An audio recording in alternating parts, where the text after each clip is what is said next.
What is up, guys? Jimmy or Chaos. Welcome to another patch notes update video for Fortnite Battle Royale. Now, when we got the new maps, well, we got the new cities, we got all the new bug fixes and updates last week, I did a complete video going over everything that was coming in that update, and a lot of people enjoyed it, and a lot of people asked me if I would continue to cover it. So, patch V.2.3.0 is actually coming tomorrow. January 25th, they are going to officially cancel, or not cancel, end the Save of the World winter event. It's going to end tomorrow, and we have a ton of stuff coming. Everybody thought the new cities, the new biome looks, all that stuff was the end of it, and it's not even close. This patch update may be bigger than the one we got last week, and the biggest thing kicking it off is the CHUG JUG. Now, I've seen people on Twitter already that some people are excited. Some people say we have enough minis and shield potions and meds and heals in the game. We don't need anything else. But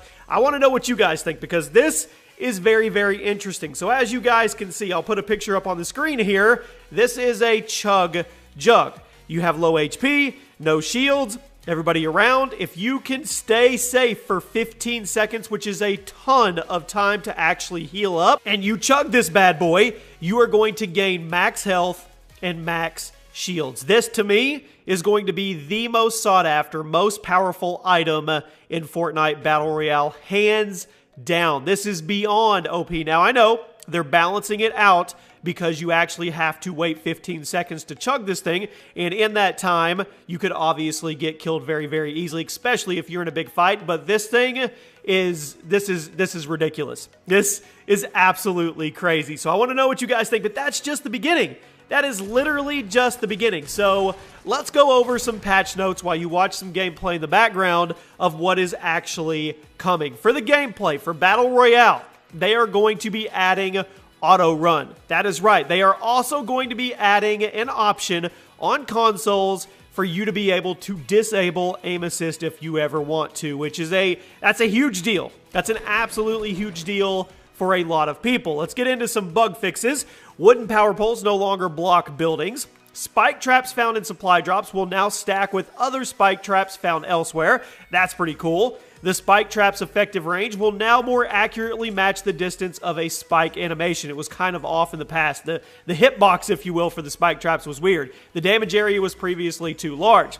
Supply drops no longer hover above the ground after they land. I think that may fix the issue of people hiding in a supply drop, the whole glitch, or if it lands on top of you, you can hide in it. I don't know, though. They fixed an issue which prevented the shield potion and the slurp visual effects from playing when the player is already shielded. They fixed another issue that made the cozy campfire appear to be active after they were already expired. I've actually dealt with that issue myself. I was like, can I use it? Can I use it? But I couldn't use it. They fixed an issue which caused collision of eliminated players to persist for too long. Another issue which allowed players to hide inside of, there it is, hide inside of supply drops if the supply drop landed on a crouch player. Now, it's an issue, but it was really, really funny, and you could almost call it a type of strategy as well. So I get it, but I don't know. I thought it was pretty funny, but it was probably something that they needed to fix. They fixed an issue which allowed players to pass through walls as they edited them.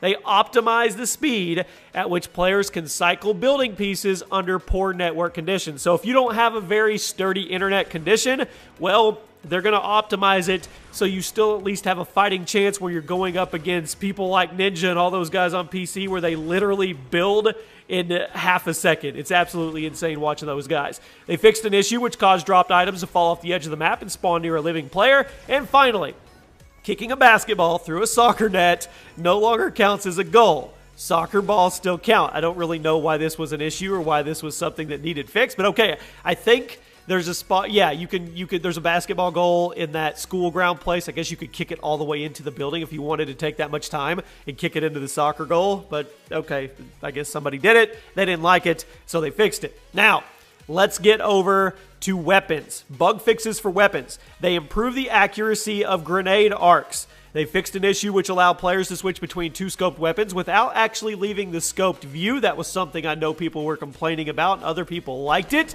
Players' weapons will no longer disappear for a short amount of time after the effects of the boogie bomb wear off. And finally, they reduced the delay between throwing a grenade and switching to another weapon. Now, there were some general bug fixes that they worked on as well. If you don't know what shadow play is, that's a way to highlight now. It now records players' knockdowns as well. Quitting a match early will no longer award stat or challenge progress. So progress will only be awarded when a player leaves after they are eliminated or after one. So if you bug out before you actually die, you are not going to get any stats or progression. So keep that in mind. Bug fixes in general. Players can no longer purchase the Battle Pass Time 10s tier bundle when at or above Battle Pass tier 65. They fixed this on January 19th's update, and they also are going to compensate the players that were affected them. They fixed an issue which allowed items in the locker to rotate on the wrong axis while spinning them, and they fixed an issue which caused the client to lock up after alt-tabbing on the PC. Now, while you're spectating, players will now be returned to scope view when the spectated player switches between scoped weapons instead of just being pulled into a third-person view. Brick building effects have now been fixed. Players can now mute party members from the lobby screen, which is absolutely amazing. And finally, players banned from voice chat can no longer use it on the lobby screen as well, which is a good thing. Some UI bug fixes that they took care of. They added auto-decline friend requests as a new option for PC players to their social widget, and when enabled, friend requests will be auto-declined. So enabling this option will decline all pending friend requests. So keep that in mind if you're not getting any friend requests and you're wondering why. Bug fixes. Friend and party invite notifications will now correctly appear for Battle Royale players that have never played Save the World. You no longer open the full screen map while spectating a player with the report menu up, and characters pose no longer resets after opening new widgets. Now let's look at some stuff when it comes to audio. They lowered the volume of the bus music and the sound played when jumping out of the bus.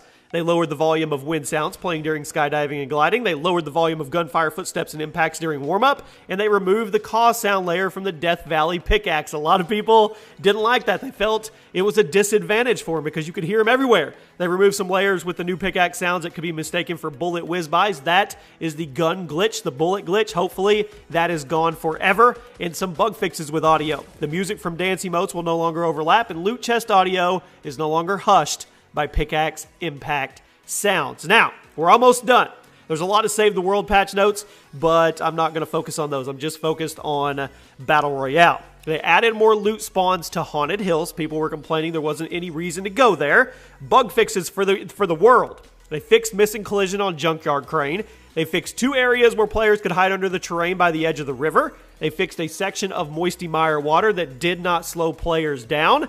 They fixed a minecart and shifty shafts that could not be destroyed. It was just blocking. You couldn't do anything about it. They fixed an issue causing the soccer stadium to sometimes not load in properly. I know when we first played it, it was super buggy and glitchy, and the ball, you would kick it straight, and it would go absolutely sideways, and it was all laggy. They fixed a seam in the terrain near Flush Factory that allowed players to see through the map, and they also added collision to pillars in Haunted Hills so players can no longer hide inside an actual pillar. Finally, scoring a goal in the soccer stadium will now show with the proper visual effects. So there you go, guys. There's more down there for Save the World if you're into that. I just don't cover that because I don't play it. The big things here are, on console, you will be able to turn off or turn on auto aim assist and the CHUG JUG. That thing is huge. That thing is super, super powerful. That's crazy.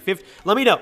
Do you think it's balanced that it takes 15 seconds to get this, but it still gives you full health and full energy? All of this is supposed to be released tomorrow. If you're watching this video today, this should go up tomorrow, January 25th. So I will definitely try to get you guys some gameplay with the CHUG JUG. And I want to know, what do you think about all these other fixes? Are you enjoying the new map updates? A lot of people don't like tilted towers. They don't like the 5-story buildings where literally you can hear a chest from the top to the bottom. I'm going to leave it up to you guys. Other people are saying it's promoting camping too much and that kind of destroys what Fortnite is all about. I don't know. I think you want to have a little bit of everything, but I do get it. Tilted can literally be its own map if you thought about it in Fortnite. But other than that, the biome changes, the look, everything, to me, they are spot on. Now, here's one thing I want added, and I saw somebody say this on Twitter. I would love a rolling kill count if you're playing squads or duos where you have the little skull next to everybody's name and how many kills they have, where you don't have to go off screen to see how many kills everybody has. I thought that was a really good one. And somebody wanted an in-game lobby where first, second, third got a little bit of shine, if you will. So there you go, guys. That is your Fortnite weekly update when it comes to a huge patch coming, another huge patch coming. I mean, these dudes are on top of this stuff. So in the comment section, put any suggestions you may have, and I'll see you guys on the next video.